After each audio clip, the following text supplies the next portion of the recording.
Shasta, dead south, and McLaughlin, dead north. Now this is a very interesting part of the story, because McLaughlin and Shasta were confused with each other, with the white colonists when they came in. So some of us who have been in the valley for a while, don't we call McLaughlin Mount Pitt? Well, actually, it's Shasta that was named Mount Pitt, it turns out. So this confusion is actually a mirror image, because McLaughlin, quite a bit smaller, is our last perfect, from certain angles, Cascade volcano since we lost Mount St. Helens. Right? McLaughlin is that iconic Mount Fuji of the Cascades. And then there's Shasta.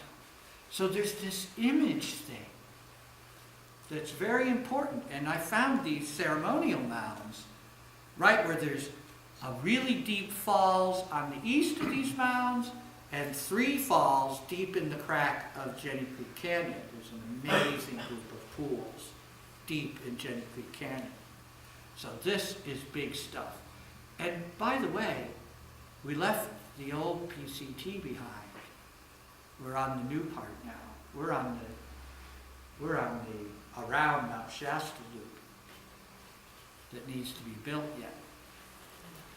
Okay, let's move along. I can see this is going to take time because I've got 18 locations here. And that's the short list. So I think, with my long legs, when I could still do that 25 miles a day, this is going to take 20 days. And for people who are going to do 10 miles a day, we're talking a month and a half to walk all the way around this pilgrimage route. All right, let's start moving right along and hitting the high spots. Guess what the next stop is? Bestwick Hot Springs. Yep. Down on the Klamath River. And so once you come down the east side of Jenny Creek Canyon and you cross over above the falls on Fall Creek, you then stay on the high bluffs, the lava bluffs, overlooking the Klamath River with continuous views of Mount Shasta. Beautiful views of the mountain. And then you come down to the top of what used to be Copco Lake, which now, in this future time, is a giant forest, a riparian forest, a food forest. Lots of nuts, lots of food. Then you do this little stopover at Bestwick Springs. And then you head up where I think the PCT was going to go. And you go through some very interesting places, which I have never been to, including a lava beds monument. Especially, it's called a geological monument. It's so special. And a botanical monument, which is the Shasta Meadows Monument. Sounds good. Looks good on the map. Got to go there. And then you're headed towards this one big mountain called Goose Nest. And some of you maybe know what Goose Nest is if you've been on I-5. It's that one very peaked mountain over on the east side of the Shasta Valley. And so there we have a couple of stops at what I think is First Spring, then Cold Spring, then Dieter Spring. Not a lot of water over there, but here's where I think that the lodges will be, and you'll be up there with some very interesting information, because as you went at Bean Cabin, you were hearing about the Dagilma, and at Grouse Gap, you were talking Dagilma. You were learning Dagilma stories. Once you got to Bestwick, now you're talking several tribes. You're talking the Klamath tribe from up in the marshes and the swamps above you, and you're at the bottom of a canyon where the hot spring is, and you're about to go into Modoc country. At Bestwick Hot Springs, this is where you really set up yourself with some good stuff. You've got locust seeds to put on your belt, which is the water lily from the marshlands, that all kinds of tribes had trails to go up to collect locusts. Locust was major, major pilgrimage horticulture to go collect locusts. And you've got all this really well-made tule equipment. So you now have a really good tule mat to sleep on. You've got tule sandals, you've got a tule hat, you've got a tule cape. And it all weighs hardly anything. But you are outfitted. You're now tuled to the max. And that's thanks to the Klamath, who've brought these things down out of the high basin, down to the Bestwick Hot Springs. Then when you move up to these isolated springs, you're now getting these side views, because you're seeing the Great Basin. And it's deep. When you're up on Goose Nest and you're looking out to the east, it's dusty. It looks like it never ends. It's the Great Basin. And that's Modoc country and Paiute country out there. And you're getting all kinds of specialty things coming in from you, especially the red currants and pine nuts and the pteridiridium. Why am I forgetting the Indian name for that right now? Yeah, yampa, thank you. It's good I've got my helpers over here. And you're learning a whole bunch of Modoc stories. And you're headed for Stevens Pass. Because Stevens Pass is where the Chinook trading route goes down to the Pitt River, and then down to the Sacramento, and out to the Sierras, to the North Sierras. So there's a real junction there at Stevens Pass. But I think that the place where you're going to go for your next stop is going to be on Grizzly Peak. Guess how many Grizzly Peaks there are? It just keeps happening. You're just going to have Grizzly Peak after Grizzly Peak, around and around. And this Grizzly Peak is pretty special because right there is a junction to a trail straight down to the hot springs at Big Bend on the Pitt River. And it's only 10 miles down and 10 miles straight back. And Grizzly Peak sticks up, so sticky-uppy, and so close to Mount Shasta, one of the closest views you're going to have, that a trail has been built around Grizzly Peak so that you can do a little loop-de-loo on your big loop and see all these views, the Sierras, Mount Lassen, the Great Basin, the Shasta Valley, Iaica itself. Incredible location. Then you're heading west. So first we've gone east, then we went south, now we're heading into the Klamath Knot. And oh my, that's going to keep us busy. And we're going to be picking up some really interesting things now, because most of the mementos that we picked up in Modoc country were Great Basin mementos. They were Apache tears, these natural little pebbles of obsidian, obsidian tools. Got your obsidian knife.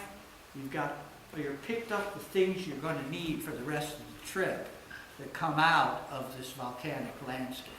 But you're headed into this metamorphic landscape and this botanical landscape. And you're crossing river after river after river to get back up on the route. So the McLeod and the Wintun people. And then you're hearing the stories of the Miwok people coming out of the Sierras, coming out of the North Sierras. And some of the trading route stuff coming up through the Pitt River country. and the Pitt River people, who are a big trading route, because that Pitt River connects the Great Basin with the Sacramento Valley much better than any other trading route. So you've got all this, you're picking up all these stories. It's getting really rich with stories and strange things you're being handed, pine nuts you've never seen before. It's great. And you've, of course, already blown through how many pairs of sandals, right? 3 or 4. So you got to have some more sandals. And this time you pick up the awesome Oregon sandals, which are made, I hear, from sagebrush. Sagebrush sandals. At Fort Rock in the Great Basin, they found a cave with 5,000 pairs of sagebrush sandals. Could someone please explain this to me? I think it must have had something to do with the pilgrimage route. Wouldn't you think? I mean, that many sandals in a cave? You've got to be. Are they worn out? No, they were brand new. Yeah. Nobody knows. No, they just discovered this archaeologically. They discovered this room, the lava cave, filled with sagebrush sandals. Okay, very good. Moving along. Where are those sandals? Can we look at them? I wonder. Yeah. I've always wondered who took them and where they put I'd them. like to see how they were made. I would like to see how they were made.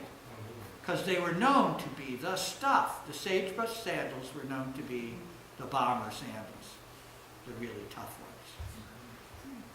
Don't know. The Thule sandals were the comfy ones. They were nice, but they don't last too long. Unless you got Thule tops and sagebrush bottoms. That could work. Now, you're not actually crossing the Pitt River.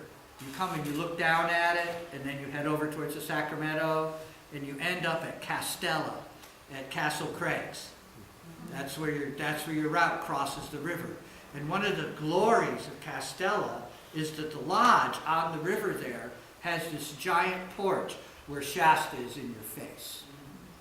So you're on the river in a canyon with a view of Shasta. And it's the only place on the whole pilgrimage where you get that experience, where you're that close to the mountain. And there it is. And you've got all this exotic stuff coming out of the Sacramento Valley. I mean, really exotic stuff like citrus and figs and dried stuff that you don't even know what it is, and rice, and and stories like you wouldn't believe. You're saying, what? So that's pretty good. And you're being introduced to this whole collection of Northern California tribes who see the Sacramento River as their umbilical cord to their origin on the mountain, on Mount Shasta. And so it's the Pomo, and it's the Miwok, and it's the Wintu, and they're all working together on this story chain. And a lot of this country that I'm describing to you here is described by Ursula Le Guin in Always Coming Home. Yeah, and Ursula Le Guin was raised by Ishi, the last Yahi Indian.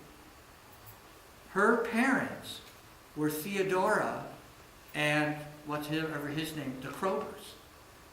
And Theodora Krober wrote the book, Ishi, Man of Two Worlds, or Ishi from Two Worlds. Forgetting the title. So Ursula wrote this knowing about this Pitt River route and knowing about this Mount Shasta center of the world idea.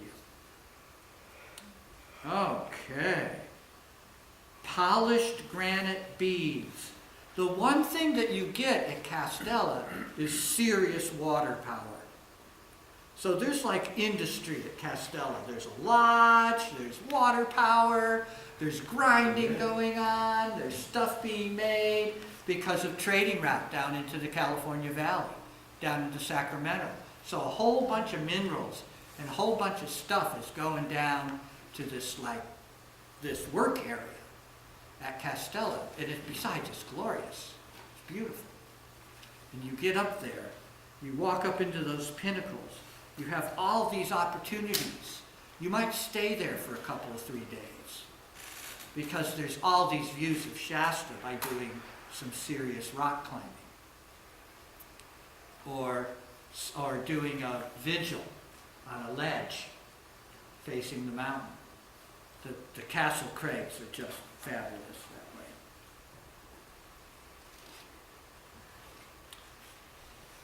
Your next stop, wiggling through some very interesting botany, through the Seven Lakes Basin, is Deadfall Lakes. It's Mount Eddy. And Mount Eddy is a huge mountain. It just happens to be parked right next to the Aika.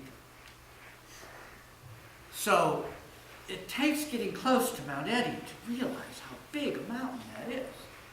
And on the east slope of Mount Eddy, it's a pretty bald, because it's 9,000 feet. There's a view lodge. It's a very exposed east-facing view lodge on Mount Eddy. And it's, again, you have just been really close looking from the east on Grizzly Peak, on Grizzly Mountain. And now you're on Mount Eddy with Shasta right in your face, right there. And this incredible wildflower landscape and all these strange pebbles everywhere. So you're now picking up mementos on your belt of rocks that no one can tell you the name of. They're just weird and full of color and strange. But you can tell they have stories. And so you're building this up. You're staying there just a little bit at Deadfall Lakes. And here you get metamorphic pebbles in a bark fiber bag woven from Port Orford cedar. Because the Seven Lakes Basin has this outlier grove of Port Orford cedar that's completely separate from the rest of it that's all on the Oregon coast. It blows the botanist's minds. You used to go there, I think, with your class. Yeah. So you can imagine that's a nice place. And the other thing that you get to see when you're up there on Mount Eddy, in that shelter, is the remnants of the previous mountain. And this is a very sobering thing to do for Mount Eddy. You're up there and you're looking at Mount Shasta and you're looking at Shastina, and then you look over at Weed Airport, or where it used to be. And there's a whole bunch of hills there that are the blowaway pieces of a previous Mount Shasta that completely disassembled in an explosion that would make Crater Lake or Tambora or Mount St. Helens look like a hiccup. And this is the nature of Mount Shasta. And it's part of this pilgrimage to realize how destruction is related to creation and how small we are and how big the rest of the universe is. Because it's quite the thing to look at the pieces of a mountain that blew up, scattered across a landscape. The scale of it is astounding. There you are, really close, seeing the real power of this mountain. It's nice. And now you're going to walk away, headed towards the ocean. You're going to go to Scott Mountain, and you're going to cross a major trading route there at Scott Pass. Because it was way better than trying to go up the Sacramento or to go up the Pitt River and go over Stevens Pass. It was much better to go over Scott Meadow, go through Etna, go through the Scott Valley, and then come back over onto the Chinook trading route. So here you've got Pomo traders coming up, and they're bringing a lot of goodies. We're getting kind of interested in this California place. Don't forget, this is them and they. They're from them and they, them and theys are that went on this trip. They're from Portland. You know, California is kind of a mystery to them. Okay. And Scott Mountain, again, has a shelter on its east side for getting a good view just past Mount Eddy of Mount Shasta. Somebody please go there and tell me if it's true. Okay, the next stop, you're now going through the Scott Mountains. Lots more lakes, really close to the Trinity Alps. And your next stop is actually on the South Fork of the Scott River. And the beaver are back. And the people are coming up from the Scott Valley with lots of special treats, cannolis, grain breads, acorn breads, cakes, lightweight, super nutrition. And you've gotten lots of other good food, like especially all those berries I talked about from the Modoc folks, you know, that was good stuff, and those dried roots. Well, now you're getting into seeds and grains and nuts. You're headed towards the coast. And that's that Scott River. And your next run, after you hear all about beaver, and maybe you even pick up a beaver-chewed ash walking stick, your next stop is Salmon River Pass, another major trading route. But before you get there, you go through the Duck Lakes wilderness. You go down the Duck Lakes Ridge. And it is just phenomenal, like I said. Trees you don't know what you're looking at. What the heck is this, right? And really rugged mountains. And very seldom do you get a view of Shasta. So there's these special places you climb to a little small shelter where you can sit with Shasta again for a moment before you move on. But things are getting kind of, the forest is closing in on you. You're in rainforest now. You're not in the desert anymore. You left the desert behind on Grizzly Mountain on the other side of Shasta. You're now headed for the coast ranges. Things are really changing. And when you get to the Salmon River Pass, you're picking up your first ocean trading instead of the California Valley. You now have seaweed. You don't have salmon this, salmon that, and salmon something else. And you've got awesome berries of a whole different sort coming up at you. Coming up this route, up the Salmon River. And you're now talking to a different part of the Karuk tribe. Because the Karuk were your hosts at Bestwick. And now your Karuk are your hosts at the Salmon River Pass and down at Cheyenne Valley on the Klamath River.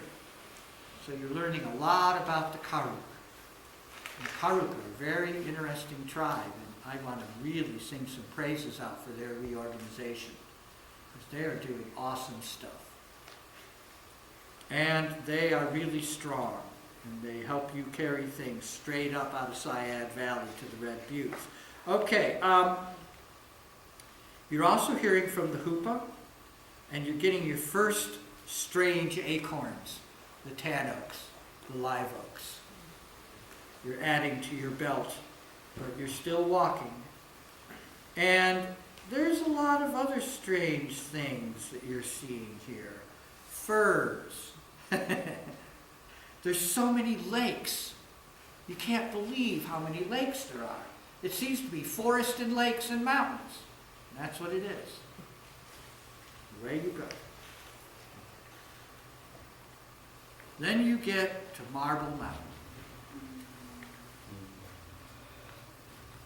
I think it's right there. Pretty close. And Marble Mountain, of course, you get carved marble figurines. Probably in the shape of Mount Shasta. Polished with the white snows of Shasta. Really nice pieces of marble. And you've got a special opportunity on Marble Mountain, which is a view of the ocean.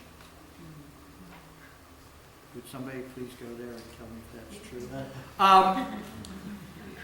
And it's a very strange place, Marble Mountain, because it's an alkaline landscape.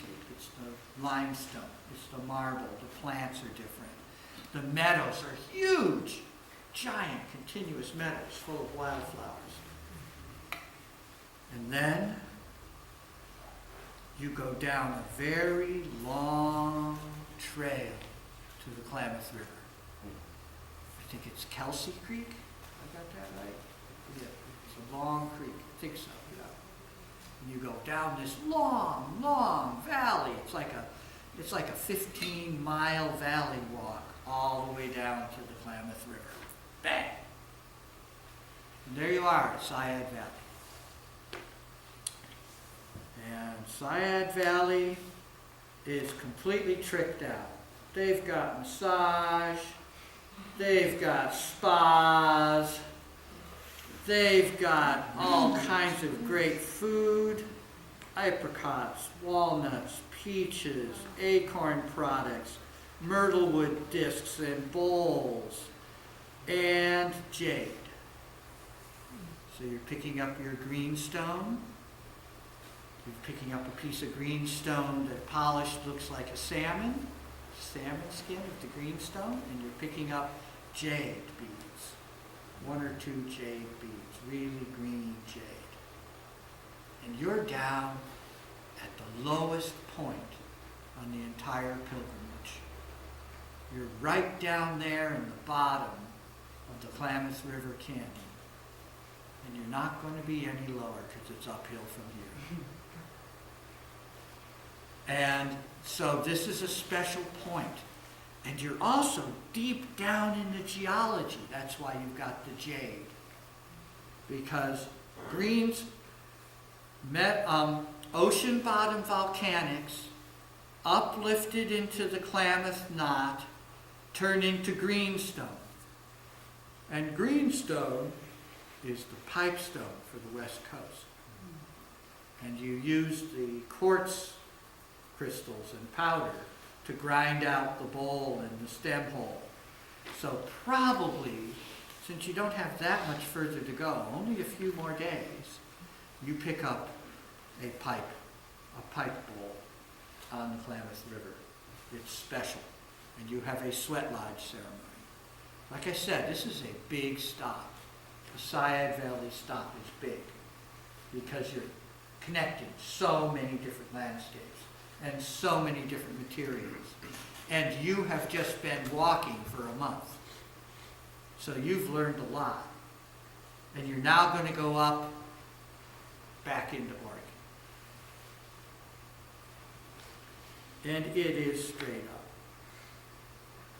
And you get up to the Red Buttes. You've got a little bit of marble again. You've got some caves. You can go down deep in a cave, and then you can go up on Red Butte to one of the viewing platforms and see Shasta again. You haven't seen Shasta in a few days. Not since Marble Mountain. You haven't had a chance. You get up on those Red Buttes, there she is. You're back. Wakutaku, Waikinui. And you walk. And you walk to bee camp at Hello Canyon.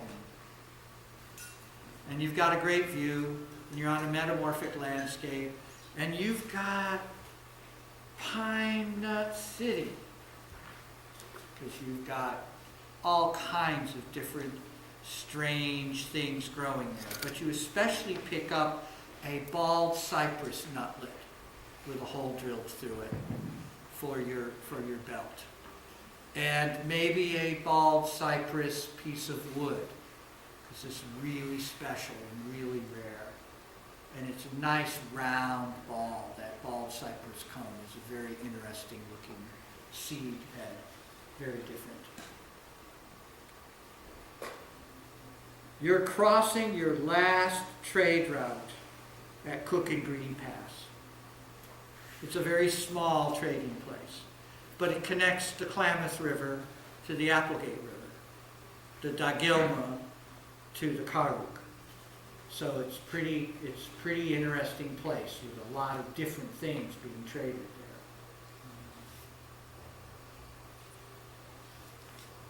there. And next, you're at sheep camp.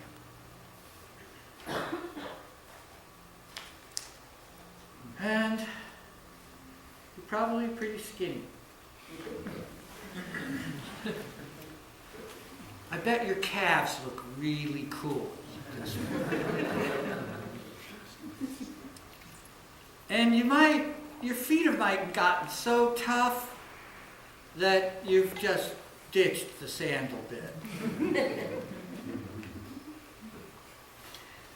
And you're carrying the minimum, which is your mementos, the pieces to the left of your trip.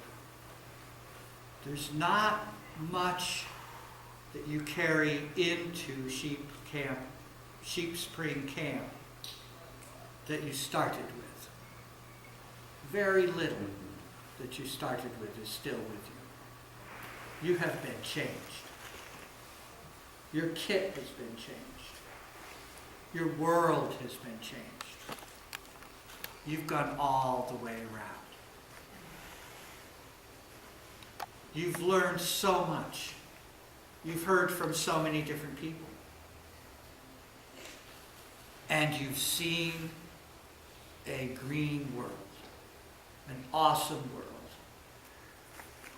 and happy people, busy people. It ties things together for you. So them and they are now ready to become storytellers. Because isn't that what a pilgrim does when they go home? Tell a story. Make plans. And think about the smaller pilgrimages. And I think this is something that we can start in our own time. And we have. Which is watershed pilgrimages. Walking our local drainage basins. We learned so much by walking the ridgelines. And it was traditional for the Native American travel routes, to be the ridgelines. You could stay oriented. There's good water up there. It's above a lot of the valley problems. So this ridgeline thing is looking at the world, taking a stroll along the ridge. I have walked the Ashland Creek boundary at least a dozen times in the 40 years that I've lived around Ashland. And it takes 3 or 4 days, and I love it. It always leaving town, walking early in the morning at 5 a.m. out of Lithia Park, up to Wagner Butte, over to McDonald Peak, over to Mount Ashland, down to Bull Gap, and down back to the park. Has been a great joy for me in all the time I've lived here. It's kept me really connected to this landscape. And I know where all the springs are now. I know where all the little camps are. I know where I can have a good view. And last year, not this summer, but the summer before, I did the Little Applegate. And the Little Applegate drainage basin boundary walk combined part of the Ashland Creek walk. So imagine now that this great walk we did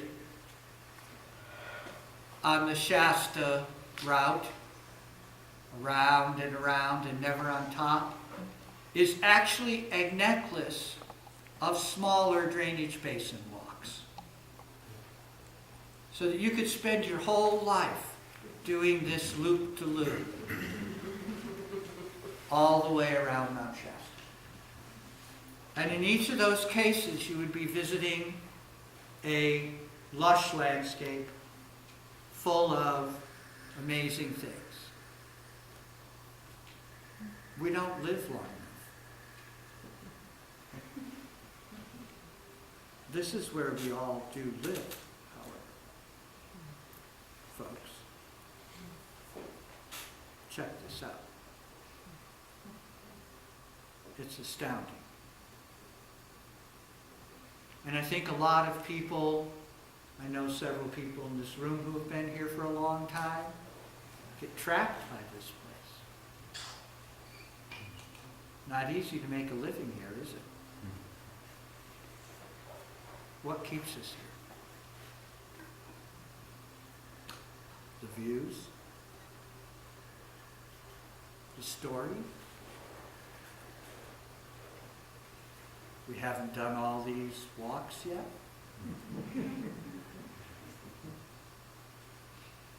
I have talked to several people in the time I've been here who've told me the same story, which was they were tricked into coming here. Somebody handed them a myrtle wood bowl. Somebody showed them the picture of a madrone tree. Somebody showed them a piece of greenstone. Somebody gave them the book, The Klamath Knot. And they came here. We came here. And I hope to keep walking. I want to walk till I drop. It's my plan.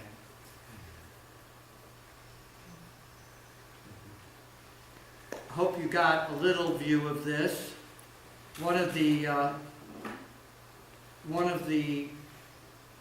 stories that I like to connect into this is the future mountain country of Wagner.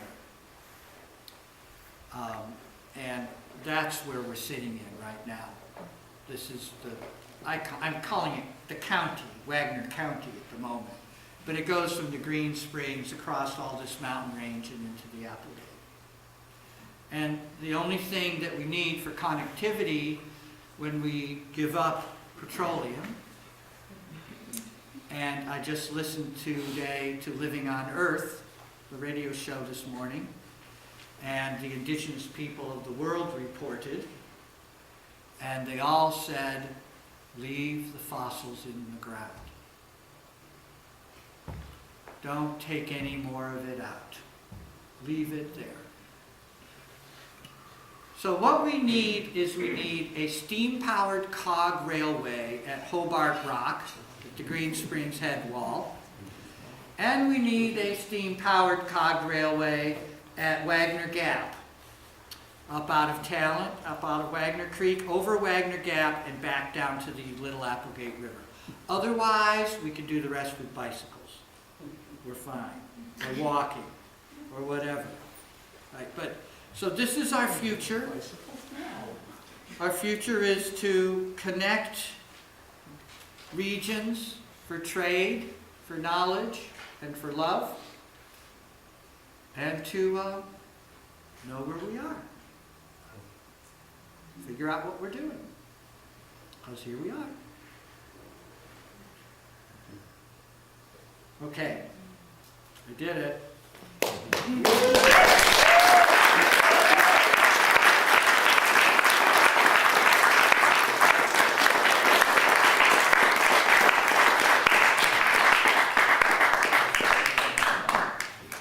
It's interesting how many things I had to drop out while I was going through here. No, okay, yeah, no. But any questions or comments or suggestions? Have a little discussion for a little bit here. Well, Tom, of all the things you left out, Elizabeth in 2012, you asked what you were missing, and she said food. And so I was listening the whole time. I was like, "Where's the food?" And you did very nice, I think, this time. And also, I was wondering where the steam cog railroad was right there. Because I've listened to that so many times in 2012 story. Yeah. What was it about? What do you want to know about the steam cod rail? Well, it was missing until the end. Oh, yeah, okay. I was like, I thought we caught that first. You thought it was coming, okay. It's true that I dropped, here I have, so do you know what pinole is? Corn something. Pinole? Pinole. P-I-N-O-L-E. It's a type of thing made out of corn, right? That's the more recent meaning of the term. The Pine old, nuts? Pine nuts? it's actually seeds that are partially fermented into a paste.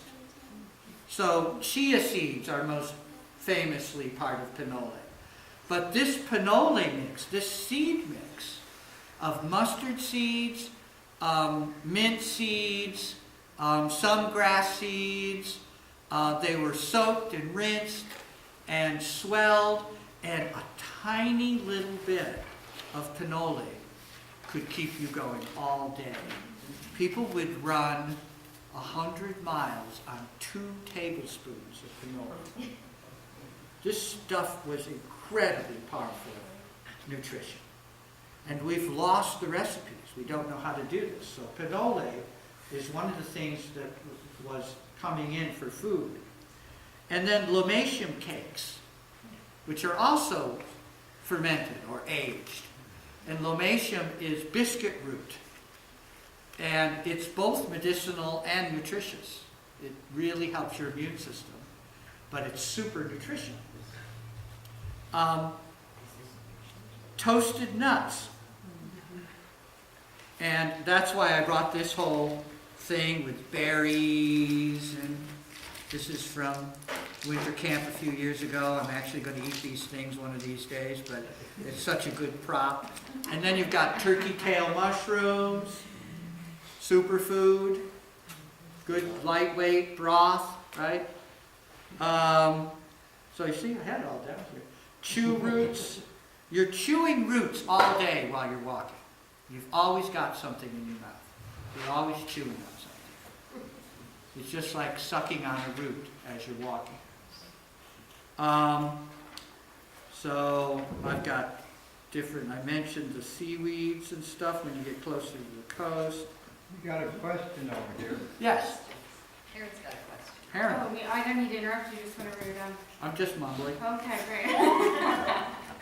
Oh, it's more of a comment, really. I wanted to say that I think it was 3 years ago when Lindsay Daly and I took your social forestry course.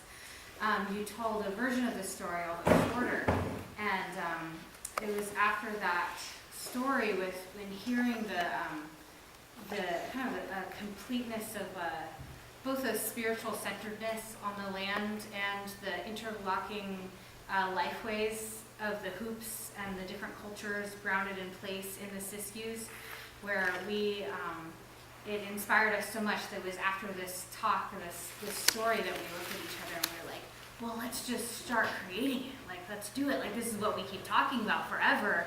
Like, let's do something. Let's have an experiment. And so from that, we decided to do our experimental 5-week winter social forestry camp, where we lived together in community and did land tending work and experimenting with these land crafts, land foods, land tending work. And so I just want to say thanks for telling the story again, and just like spreading the more the images and the ideas get spread in us, the more real it becomes, the more alive it is in all of our imaginations. And I feel really happy to hear it again. And I'm so curious what other projects and inspirations will keep, like bubbling up from the more we tell these stories. Yeah, so thank you. Yeah, it's wonderful that we've got pieces of this already happening. And that we've got these reports that have come in that I mentioned at the beginning. And so here we go. Yes, Mel. What happened to the white people? Did they get absorbed? Did they adopt the name of the earlier indigenous tribes? Oh, well, yeah, actually the first thing the first thing that I think we all can do right pretty soon here is renegotiate the treaty rights with the reforming tribal structures that still have some of their TEK. I'm looking for the right page here. I'm very interested in that because I think we should look to the indigenous people as the proper stewards of this place, as the traditional stewards of this place, and recognize their primacy, right, their First Nation status, and basically submit to their council process. Now that's a big challenge for us because we're anarchistic, hyper-individuated consumers, right? Didn't mean to be swearing or anything. And for us to move towards council, I mean, one of the things that hoop culture is having the hardest time with at Pine Camp and Winter Camp, etc., is social discipline, getting along, making decisions. So who are the elders? Where's the elders council? Who reports to whom? What sort of oversight is there? How can we get some backup? You know, when we don't know what we're doing, where do we go?